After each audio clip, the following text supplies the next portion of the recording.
Vitry-sur-Seine, un train de banlieue passe, laissant sur le côté un bâtiment qui semble désaffecté. Et pourtant, là se situe Gare au Théâtre, une salle de spectacle aménagée dans une ancienne gare. C'est là qu'Alexia Martin a décidé d'effectuer son atelier Danser en calligraphie, avec Ramzi Sahibi, dit Rams. La chorégraphe d'origine catalane et italienne a fondé il y a 15 ans la compagnie de danse Daïma, qui revisite les danses traditionnelles arabes et berbères. Une pratique qu'elle n'a pas héritée de ses familles méditerranéennes. Je ne viens pas d'une famille où on dansait. Moi, dans ma famille, on ne danse pas particulièrement, donc j'ai pas eu accès à des danses traditionnelles italiennes ou catalanes dans ma famille. Et je portais, je pense, une très très grande envie de danser. Et cette envie de danser, elle a été petit à petit comblée par la rencontre d'amis très proches qui venaient du Maghreb, donc de Tunisie et d'Algérie, et qui ont commencé à partager avec moi des danses de ce qu'elles connaissaient dans leur famille ou dans les mariages, dans des fêtes. Et pour moi, ça a été vraiment une révélation. Et un jour, quand j'étais plutôt à la fac, j'ai rencontré une dame qui s'appelait Della Durlac qui donnait des cours de danse orientale. Et là, j'étais un petit peu perdue parce que c'était des cours magnifiques, mais ça ne ressemblait pas du tout à l'expérience que j'en avais eue avec mes amis en partageant jusqu'ici. Donc j'ai continué, j'ai pris des cours de danse orientale avec différents professeurs et jusqu'au jour où j'ai croisé le chemin de l'association L'Autre Danse et de la danseuse et chorégraphe Sadia Souya, où là j'ai vraiment reconnu l'approche, l'esthétique, l'énergie qui m'avait complètement séduite dans mes premières pratiques des danses arabes et berbères. Auteur d'un mémoire de littérature sur l'imaginaire du corps féminin dans l'œuvre de Soni Laboutansi, elle va plus loin dans ses recherches et renforce ses connaissances dans des mouvements et chorégraphies des pays du Maghreb, Gnawa du Maroc, Fezzani de Tunisie. Cela l'amènera au tartib, art martial égyptien. Pour elle, la danse arabe et orientale n'est pas simplement une suite de mouvements, mais une véritable philosophie. Je suis extrêmement attachée au fait d'être conscient, justement, que ces danses sont d'une richesse infinie, qu'il faut en parler telles qu'elles sont, les protéger telles qu'elles sont, valoriser la parole des artistes qui les connaissent, des maîtres de danse comme Sadia Souya qui m'a enseigné, Souraya Hilal avec qui j'ai également pris des cours, des danseuses plus contemporaines comme Marie Alfager, comme May Kazan. Il y a toute une génération de femmes qui a vraiment dédié sa vie à ces danses et qui aujourd'hui n'ont pas forcément des productions chorégraphiques très connues.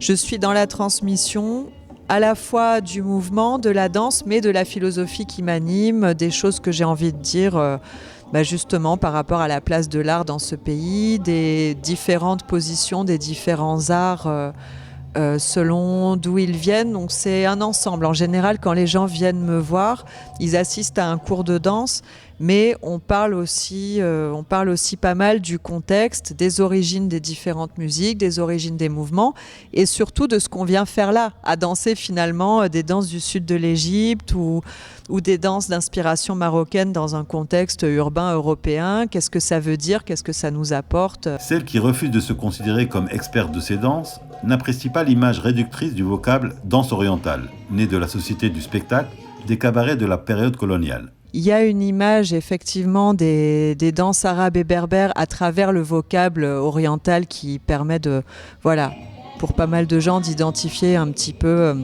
ces danses, mais qui n'est pas forcément juste dans la formulation.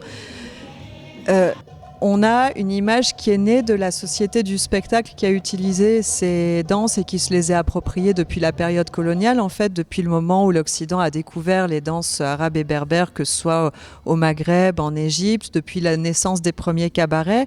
Finalement, ces danses, petit à petit, sont sorties de leur contexte originel qui était des danses de partage, des danses sacrées, des danses spirituelles, des danses familiales. Il y avait énormément de possibilités, mais pas des danses de spectacle au sens où on l'entend dans un divertissement colonial comme c'était à l'époque au début du XXe siècle, même XIXe siècle. Elle a décidé d'ailleurs, pour transmettre ses connaissances, de créer le Dance Lab de sa compagnie Daïma, un laboratoire laissant une part importante à l'improvisation avec des inspirations de ce qu'elle a appris. Et l'idée m'a plu, laboratoire dansé, parce que c'est vraiment ça. Les gens viennent à mes cours et selon ce qui va nous passer par la tête, on va avoir une expérimentation de Fezzani tunisien, on va avoir une esthétique inspirée plutôt du tartib égyptien, on va faire des calligraphies au sol inspirées de l'esthétique andalouse. Donc c'est vraiment un laboratoire avec comme point commun l'inspiration de danse et de musique traditionnelle.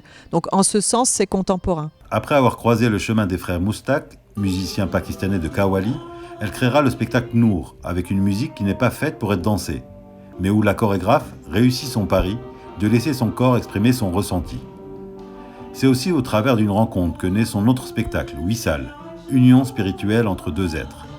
Avec le prolifique calligraphe tunisien Ramzi Saibi, elle crée un ovni artistique, mélangeant art visuel, calligraphie et danse.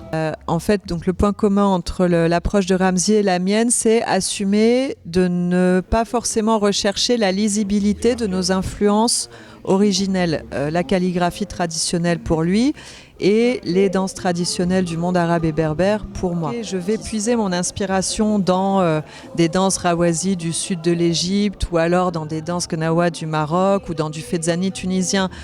En acceptant que les gens ne reconnaissent pas forcément ces danses, mais que ce soit mon inspiration. Artistiquement, ce qui m'inspire beaucoup, c'est justement l'abstraction et l'épure de son trait qui font écho à ce que j'ai envie de transmettre avec l'épure et l'abstraction de la danse.